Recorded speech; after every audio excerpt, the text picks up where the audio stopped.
Halo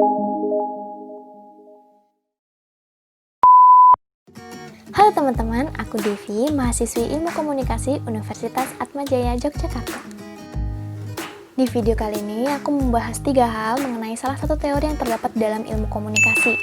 Teori ini membahas mengenai apakah self-disclosure atau pengungkapan diri merupakan salah satu proses yang dapat membuat suatu hubungan yang semula superficial menjadi lebih intim.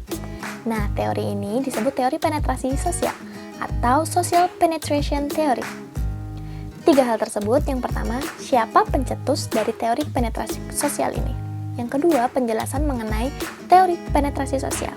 Yang ketiga, tahapan sistematis membangun hubungan menurut teori penetrasi sosial. Siapa pencetus teori penetrasi sosial?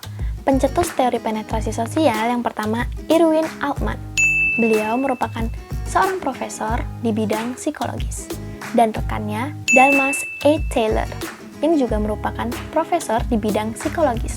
Mereka mencetuskan teori penetrasi sosial pada tahun 1973.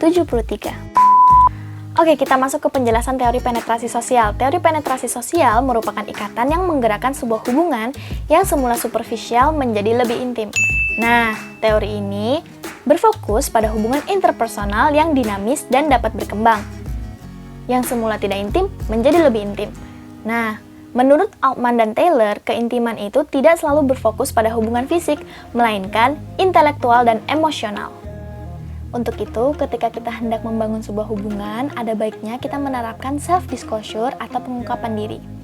Menurut Altman dan Taylor, kepribadian manusia itu dianalogikan seperti bawang yang memiliki beberapa lapisan.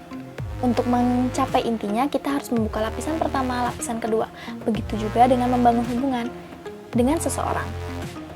Sama hanya ketika kita mengenal seseorang dengan tujuan untuk membangun sebuah hubungan interpersonal seperti pertemanan.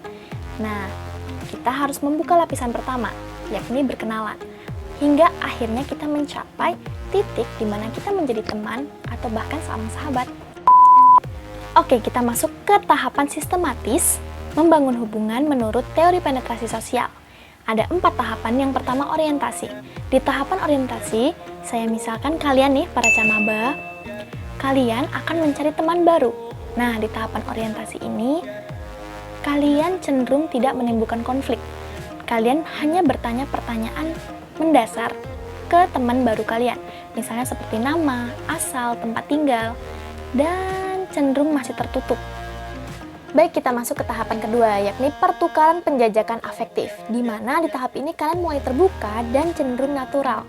Di sini kalian mulai bertanya mengenai fashion favorit, makanan dan minuman favorit, musik favorit, bahkan orang yang disuka maupun yang tidak disuka.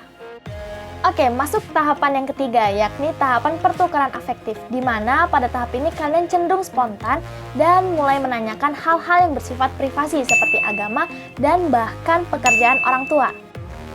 Lalu yang terakhir atau yang keempat, yakni tahap pertukaran stabil, di mana kalian sudah terbuka sepenuhnya satu sama lain, dan di sini kalian mulai mengevaluasi, mengkritik, bahkan menyampaikan perasaan. Proses berkenalan dengan orang membutuhkan waktu dan usaha, tidak secepat itu. Dan kita cenderung lebih berani terbuka dengan orang yang dekat dengan kita, misalnya orang tua, sahabat, bahkan pacar. Demikian penjelasan mengenai teori penetrasi sosial dari Devi. Terima kasih.